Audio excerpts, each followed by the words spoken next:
اعوذ باللہ من الشیطان الرجیم بسم اللہ الرحمن الرحیم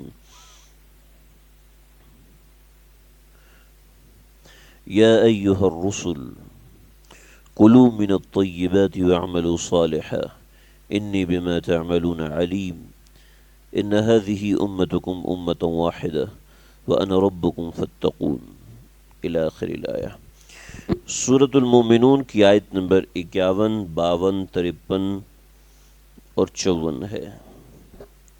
اللہ رب العزت ان آیات کے اندر ایک شکوہ فرما رہے ہیں، یعنی اوپر امتوں کے واقعات سنائے اور پھر انبیاء کو مخاطب کرنے کے بعد انسانوں سے، مجھ سے اور آپ سے اللہ تعالیٰ نے ایک شکوہ فرمایا۔ شکوے کا خلاصہ یہ ہے کہ اللہ رب العزت نے ہمیں چلنے کے لیے کتاب دی ہے، ہمیں چلنے کے لیے پیغمبروں کی رہنمائی دی ہے، اور انسان اس کتاب کو چھوڑ کے، پیغمبروں کی رہنمائی کو چھوڑ کے اپنی من مرضی کی زندگی گزارتا ہے۔ تو شکوہ یہ ہے کہ پیدا میں نے کیا اور مرضی کسی اور کی، پیدا میں نے کیا اور طریقہ کسی اور کا، پیدا میں نے کیا اور زندگی گزارنے کے لیے تعلیمات میرے علاوہ کسی اور کی لے کے چل رہے ہیں۔ یہ بے وفائی ہے، اور یہ ایسی چیز ہے جس پہ کسی کو بھی شکوہ کرنا چاہیے۔ چنانچہ اللہ رب العزت اس کے اوپر شکوہ فرما رہے ہیں، جس کا حاصل یہ ہے کہ ہم اپنی من مرضی کرنے کی بجائے اپنی زندگی کے لیے وہ اصول بنائیں، وہ پیرامیٹرز بنائیں جو اللہ رب العزت نے بیان فرمائے۔ چنانچہ یا ایہا الرسل، اے میرے پیغمبروں، کلوا من الطیبات، میں نے تمہیں آزاد پیدا کیا ہے، لہٰذا تم کھاؤ پیو۔ لیکن آزادی کا مطلب یہ نہیں کہ جہاں سے چاہو مرضی کھاؤ، بلکہ من الطیبات، پاکیزہ چیزوں میں سے کھاؤ۔ چنانچہ اللہ رب العزت نے مسلمانوں کو بھی پاکیزہ چیزیں کھانے کا فرمایا، اور جب انسانوں سے مخاطب فرمایا تو یا ایھا الناس کلوا من الطیبات ما رزقناکم واشکروا لہ، اے لوگو، تم اگر کھاؤ تو پاکیزہ چیزوں میں سے کھاؤ۔ اگرچہ تم مجھ پر ایمان نہیں رکھتے، لیکن ایمان نہ رکھنے کی بنا پر اپنی مرضی کی چیزیں مت کھاؤ، بلکہ پاکیزہ چیزوں میں سے کھایا کرو۔ اس کا مطلب یہ ہے کہ جو حلال چیزیں ہیں وہ خود بخود سمجھ میں آ جاتی ہیں کہ یہ حلال ہیں، اور لیکن اس کے باوجود اللہ رب العزت نے ان کو بیان کر دیے کہ یہ حلال چیزیں ہیں۔ پاکیزہ چیزیں کھانے سے انسان کی روحانیت کا، انسان کے اندر کا بہت گہرا تعلق ہے۔ ہم اگر اپنے مزاج کے اندر ایسی چیزوں کو شامل کر دیں جس کو شریعت نے حرام قرار دیا ہے، تو اس سے انسان کے اندر ایک حیوانی خواہشات پیدا ہوتی ہیں، گندی قسم کی خواہشات پیدا ہوتی ہیں۔ چنانچہ شراب پینے کے بعد انسان کی عقل معوف ہو جاتی ہے، خنزیر کا گوشت کھانے کے بعد انسان کے اندر بہیمیت جاگتی ہے، یعنی انسان کی خواہشات بے محابہ ہوتی ہیں، یعنی گندی قسم کی خواہشات اتنی غلط طریقے سے ابھرتی ہیں کہ عام انسان اس کے بارے میں سوچ نہیں سکتا۔ چنانچہ شہوت رانی کے ایسے طریقے ایجادات ہو رہے ہیں جس طریقوں کے بارے میں پہلے لوگوں کو اندازہ بھی نہیں تھا کہ اس طریقے سے بھی شہوت پوری کی جا سکتی ہے۔ چنانچہ اتنے گندے طریقے ایجاد کیے جا رہے ہیں، ایسے برے طریقے ایجاد کیے جا رہے ہیں جن کو شریف آدمی اپنی زبان پہ نہیں لا سکتا، نہیں ہم یہاں پر بیان کر سکتے ہیں۔ اس کی بنیادی وجہ ہے کہ انسان کے کھانے پینے میں حرام چیز داخل ہوتی ہے۔ جب حرام چیز داخل ہوتی ہے تو انسان کی شہوت کی آگ کبھی نہیں بجھتی۔ کھانے پینے کا انسان کی روحانیت سے بہت گہرا تعلق ہے۔ آپ افطار کے اندر خوب ٹھونس کے کھائیں، آپ سے تراویح نہیں پڑھنے ہوگی، دل ہی نہیں کرے گا پڑھنے کا۔ آپ افطار میں متوازن غذا کھائیں، آپ دیکھیے گا خود جی چاہے گا، طبیعت چاہے گی نماز پڑھنے کی، اور جب 20 تراویح پڑھ لیں گے تو جی چاہے گا کچھ اور بھی پڑھے۔ لیکن اگر ہم نے خوب ٹھونس کے کھایا ہے، ہر چیز، ہر فلور فل کیا ہے، تو تراویح کے اندر ہی اونگیں آئیں گی، جمائیاں آئیں گی، اور تراویح کے بعد فوراً بھاگنے کا بھی دل کرے گا، مسجد میں رکنے کا بھی دل نہیں کرے گا۔ تو کھانے پینے کا روحانیت سے بہت گہرا تعلق ہے، بہت گہرا تعلق ہے۔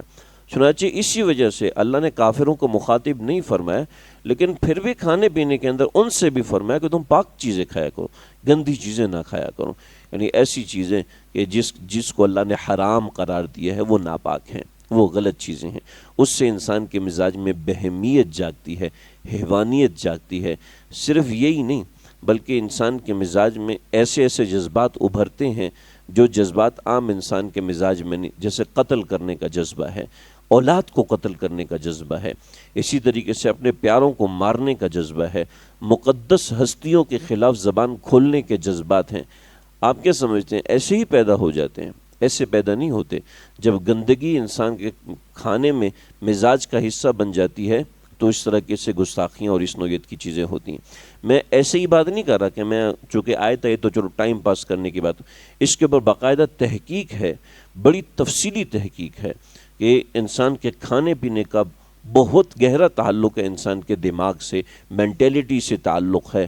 کہ جو لوگ کثرت سے یہ پیزا کھاتے ہیں، کثرت سے یہ جنک فوڈ کھاتے ہیں، ان کے مزاج الگ ہوتے ہیں، دوسرے لوگوں کے مزاج الگ ہوتے ہیں جو عام طور پہ گھر کا کھانا کھانے کے عادی ہوتے ہیں. چنانچہ ہمارے جو بزرگ حضرات ہیں، جب کسی شخص کے ساتھ ایسا ہوتا ہے کہ اس کی روحانیت اتنی زیادہ ہو جائے کہ اس کو لوگوں کے عیب نظر آنا شروع ہو تو اس کو کہتے ہیں جی اس کو ہوٹل کی چائے پلا دو، اس کو کسی بے نمازی کے ہاتھ کا پکا ہوا کھانا کھلا دو. اس کے درجات مختلف ہیں. ایک بے نمازی کے ہاتھ کا کھانا کھائیں گے تو ایک درجہ الگ ہوتا ہے، ایک نمازی کے ہاتھ کا کھانا کھائیں گے تو ایک روحانی درجہ الگ ہوتا ہے. اور ایک وہ شخص جو ذکر اللہ میں لگا ہوا ہو اس کے ہاتھ کا کھانا کھائیں گے اس کا معاملہ الگ ہوتا ہے. چنانچہ ہمارے اکابرین میں سے ایک بڑے اکابرین وہ فرماتے ہیں کہ مجھے جب تک وہ شخص جس کی زبان ذکر اللہ میں تر نہ ہو، اس کا کھانا میسر نہ ہو تو میں کھانا نہیں کھاتا. اور اگر ایسا شخص میسر نہ ہو تو میں لسی پی کے گزارا کر لیتا ہوں لیکن میں کھانا نہیں کھاتا. یعنی ہمیں یہ نہیں کرنا. میں آپ کو ہرگز اس کی تعلیم نہیں دے رہا، میں صرف یہ کہہ رہا ہوں کہ کھانے کا اثر ہوتا ہے. صرف یہ بتا رہا ہوں کہ یا ایھا رسول کلوا من الطیبات، اچھا کھانا کھایا کرو، اچھے سے اچھا کھانا کھانا چاہیے، لذیذ سے لذیذ کھانا کھانا چاہیے، لیکن پاکیزہ کھانوں میں سے کھانا کھانا چاہیے. اور جب ایک وقت میں ایسا آئے کہ پیٹ آپ سے کہنے لگے کہ اب بس کر دینا چاہیے، یعنی اندر سے ایک آواز ہر بندے کو آتی کہ اب نہیں کھانا کھانا چاہیے، تو اس کے بعد ہر اچھا کھانا بھی طیبات میں سے نہیں رہتا. لہٰذا اس وقت ہاتھ کو روک دینا چاہیے. جس شخص کا ہاتھ کھانے میں کنٹرول ہے ایسے شخص کو اللہ رب العزت تقویٰ کی بڑی اچھی توفیق دیتے ہیں. اور جس شخص کا کھانے میں ہاتھ کنٹرول نہیں ہے اس کے تقویٰ میں ڈینٹ لگتا ہے، کسی نہ کسی جگہ پر کمی محسوس ہوتی ہے اور بہت بڑی کمی آتی ہے. تو کلوا من الطیبات، پاکیزہ چیزوں میں سے کھاؤ، ناپاک چیزوں میں سے نہ کھاؤ. اس میں حرام کردہ چیزیں پھر درجات بڑھتے چلے جاتے ہیں. لہٰذا زیادہ عادت نہیں ہونی چاہیے انسان باہر کا کھانا کھائے.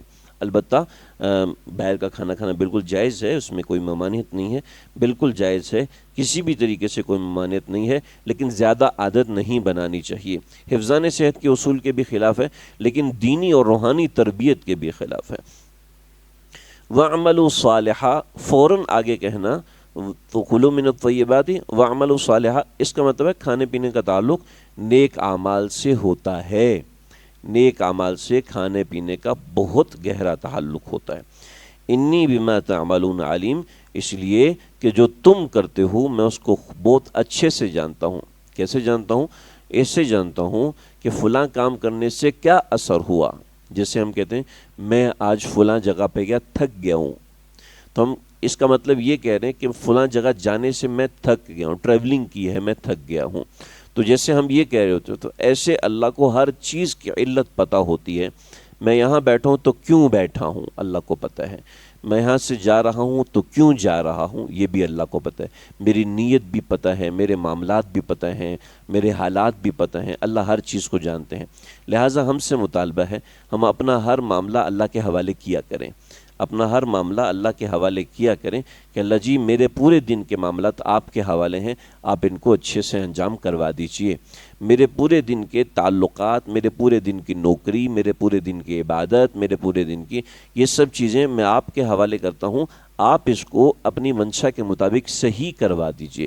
وَأُفَوِّضُ أَمْرِي إِلَى اللَّهِ، اللہ کے نبی نے ایک دعا ارشاد فرمائیے کہ اے اللہ میں اپنے معاملات آپ کے سپرد کرتا ہوں. چنانچہ انی بما تعملون علیم کا یہ تقاضا ہے. ان ہذہ امتکم امۃ واحدہ، آگے وہ شکوہ ہے کہ میں نے اس امت کو ایک امت بنایا تھا، وَأَنَا رَبُّكُمْ، اور یہ کہا تھا کہ میں تمہارا پروردگار ہوں، مجھ سے ڈرنا، فَتَقَطَّعُوا، لیکن میرا شکوہ یہ ہے کہ تم لوگ ایک امت سے ہٹ گئے، یعنی تم نے ایک دین کو چھوڑ دیا، فَتَقَطَّعُوا أَمْرَهُمْ بَيْنَكُمْ زُبُرًا، تم نے ہر چیز کی اپنی اپنی تختیاں بنا لیں، زبر کہتے ہیں تختی کو، مطلب یہ کہ تم نے ہر چیز میں اپنا طریقہ گھڑ لیا، ہر معاملے میں اپنے طریقے کو اختیار کرنا شروع کر دیا، کل حزب بما لدیہم فرحون، اور تم میں سے ہر طبقہ جس چیز کی طرف چل رہا ہے اسی چیز میں خوش ہے، میں تو اپنی لائف میں سیٹسفائیڈ ہو جی، مجھے کسی سے پوچھنے کی کوئی ضرورت نہیں، مجھے کوئی ضرورت نہیں، میں دیکھوں اس میں اللہ کا کیا حکم ہے، یہ صحیح نہیں ہے، اسی کا اللہ نے شکوہ کیا ہے۔ چنانچہ اللہ فرماتے ہیں فَذَرْهُمْ، ان کو چھوڑو، مطلب یہ کہ جو اپنی مرضی سے زندگی گزارنے شروع کر دیتا ہے تو اللہ اس کو سمندر میں کھلی کشتی کی طرح چھوڑ دیتے ہیں، فَذَرْهُمْ، چھوڑو ان کو، فی غمراتہم حتی حین، وہ اپنی مرضی سے چلتے ہیں، چلتے جائیں، حتی حین، پھر جب ان کو موت آئے گی تو پھر پتہ چلے گا کہ اس بارے میں ہمارا کیا حکم ہے۔ اور بھی چند باتیں ہیں اگلی آیت میں آ رہی، یہاں تک انشاءاللہ رکھتے ہیں، آئندہ ذکر کروں گا، اللہ سمجھنے کے عمل کرنے کی توفیق عطا فرمائے۔